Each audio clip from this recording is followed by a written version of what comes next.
Acts 15 is one of my favorite chapters in Acts. It's just meant so much to me.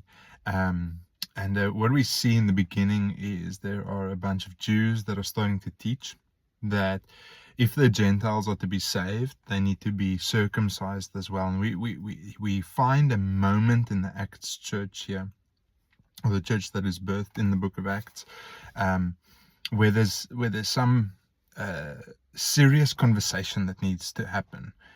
The Jews acknowledge, the Jerusalem Council said, hey, it's good that we preach the gospel to the Gentiles. And so they start preaching the gospel to the Gentiles. But now the follow-up question is, okay, they're receiving the gospel, but what is the next steps? Because for them, if you are to enter into the covenant, for the Jews, if you are to enter into the covenant, you need to be circumcised. There's things that you need to do. You need to abstain from certain things. You need to do certain things. And so there's a bit of a division between them. What should we do? What should we do? What should we not do? And here we find them in Acts 15 at the Jerusalem Council. And what they say, basically, is that, brothers, verse 7, brothers, you know that in the early days God made a choice among you that by my mouth the Gentiles should hear the word of the gospel and believe. Verse 8, and God, who knows the heart, bore witness to them by giving them the Holy Spirit, just as he did to us. And so this is the first thing that Paul says is, hey, let's just acknowledge that they are not lesser than, they are not an afterthought, but God has given them the fullness of the Holy Spirit, just as he gave it to us, who received it first. Then in verse 9 it says, and he made no distinction between us and them, having cleansed their hearts by faith. So he's saying, hey, they genuinely came into salvation. They genuinely came into relationship with God. They are part of the church. And then he says this powerful thing, which I think we need to get. We need to understand this. This is the kind of a statement that should pierce any hardness towards God. And says, now therefore, why are you putting God to the test by placing a yoke on the neck of the disciples that neither our fathers nor we have been able to bear? Now, I'm going to go out on a limb here. I believe that we should bear fruit worthy of repentance. So that what that means is that if we come to Christ by faith, it's not just our declaration, but our actions, meaning that my faith is shown through my works, through my life, through my actions. Therefore, if I have repented, I've come to Christ, I need to show that. I need to show the fruit of repentance, which ends up being the fruit of the Spirit. That means I am becoming more like Christ. And I have found this in journeying and discipling people, and this might help you deeply.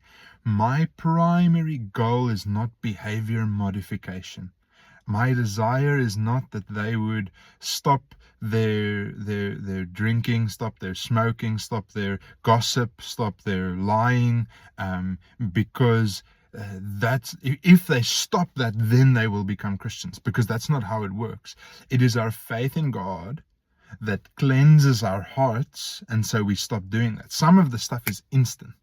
Some of the stuff we repent of, and it's gone immediately. Like for me, my alcohol abuse, my lust, my lying, specifically, I was a habitual liar. Those things went immediately.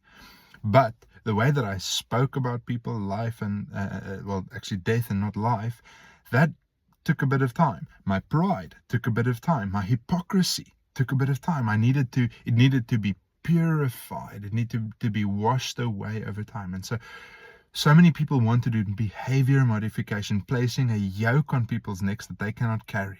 It's a moralism, saying, if you do this, then you are acceptable for God. If you do this, and this is what they were saying.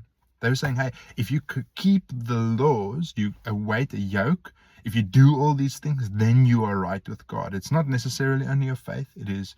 But now they come to this point, and this is for me so clear and beautiful, and I hope this helps you. They say a couple of things that they say, okay, What are the essentials that we are going to agree about as we preach the gospel to more and more people who are not Jews, who maybe do not even know our ways and our customs? What are the essentials for them?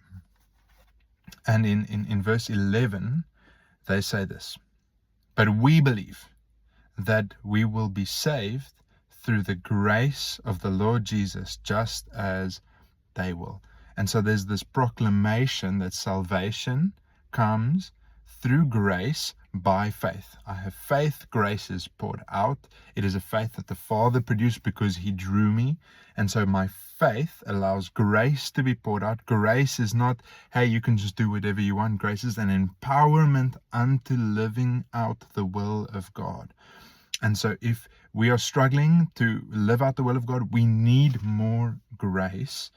And so where do we put our faith? We put it in Jesus, not in ourselves. Because basically what they're saying is, if we want to be purified, if we want to become better, put your faith in the law. No. We put our faith in Jesus Christ. Proclamation, saved through grace by faith. And then in verse 12 it says this: "And all the assembly fell silent." So it's the gospel being preached, grace. Second, all the assembly fell silent, and they listened to Barnabas and Paul as they related what signs and wonders God had done through them among the Gentiles. Demonstration.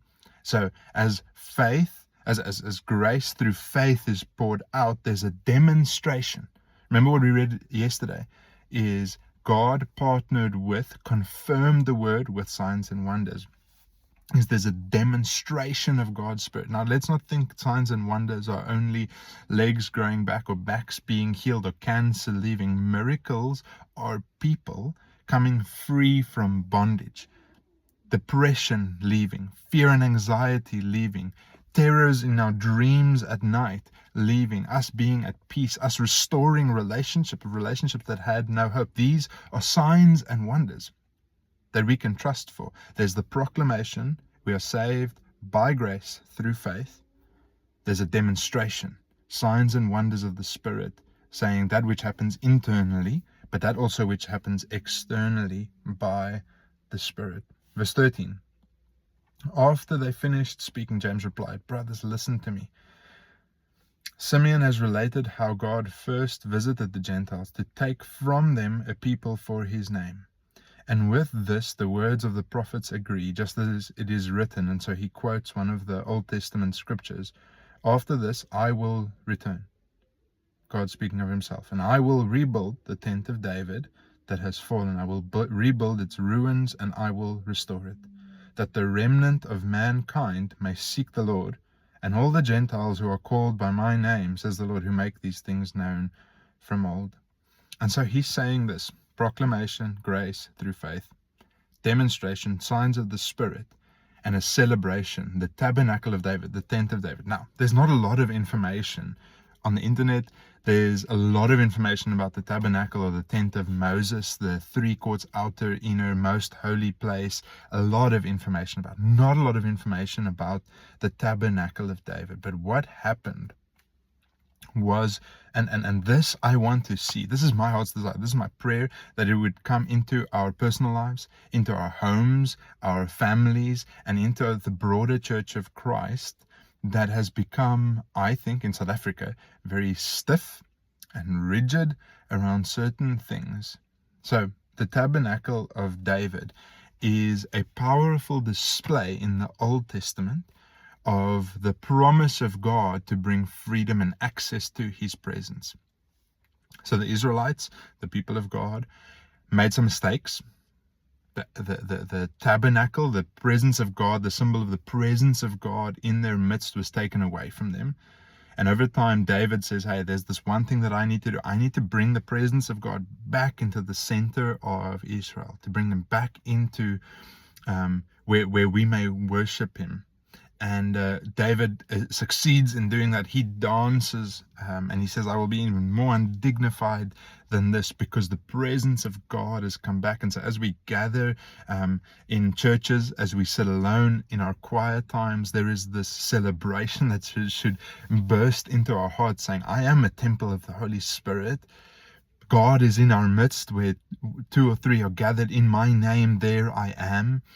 there should be something bursting forth like David saying, yes, God is in our midst. This is the greatest privilege. This is the greatest honor. I love it. Something bursting forth from my heart. But why? Why should it burst forth? And this is kind of the key, because I think we get the saved by grace through faith. I think we get the signs and the wonders. Some of us maybe have unbelief around this one. But something that we lack is celebration about the life of Christ in us. And this is the tabernacle of David. So David comes and he takes the tabernacle, the presence, the Ark of the Covenant, the presence of God. He takes it and he brings it into the middle of the people. And instead of setting up the tent of Moses with all the ornaments and all the things and the spaces which you may and may not go into, he puts the Ark of the Covenant in the middle, creates one big tent, orders the priests and the worshippers around it, and orders them to continually 24/7 prayer and worship around the Ark of God, around the presence of God. And this goes on for decades, like 6 or 7 decades. This worship 24/7, instruments playing, offerings unto God, Levites ministering unto God. And it was something like they had never seen before. And what did that do? That brought Israel into a place of God and the worship of God being central. And in those days, Israel did not fall away. Now, David did have moments where he fell, but there's this little rabbit trail, little silver thread that you can follow from David on. And so basically from David, there's revival. Kingdom is as big as it ever was, territory-wise. Things were going well, still at war, but they were strong and they were mighty. And throughout the next kings, if you go and read in Chronicles and Kings, you will see that most kings were actually bad. And they returned to idol worship. They returned to the worshipping Baals and temple prostitutes, and just terrible, and things went bad for them. But there's, I think 4, I can't remember now exactly, but 3 or 4, maybe 5 kings within all of the whole of Chronicles and Kings, 1 and 2 Chronicles, 1 and 2 Kings, that brought revival. And they brought revival by tearing down the idols and bringing into place what God had set. But together with that, you will read specifically Josiah and Hezekiah. It's like at the end of Kings, at the end of Chronicles, you will see that what they say is, get the Levites, get the worshippers, get the priests, and establish the tent of David. Follow the commandments that David did when he established the presence of God back in our midst. Take that blueprint, come and set it up again, and then worshippers arose and Israel prospered. And so the tabernacle of David is this picture of access to the presence of God, worship around the throne, which is actually a picture of heaven that we get to replicate today. Why? Because of the blood of Jesus Christ, I can draw near with confidence and assurance. By the blood of Jesus, I am washed clean. My conscience is purified. By the blood of Jesus, I am forgiven of my sins. And I can draw near to God. I can be near to Him. And so I don't need a ritual or a system. And so what they're saying is, hey, the proclamation, grace through faith. Then demonstration, signs and wonders. And celebration, the establishing, the rebuilding of the tent of David so that people may come in and worship me. And then they conclude this in verse 20 by saying this, okay, all of this.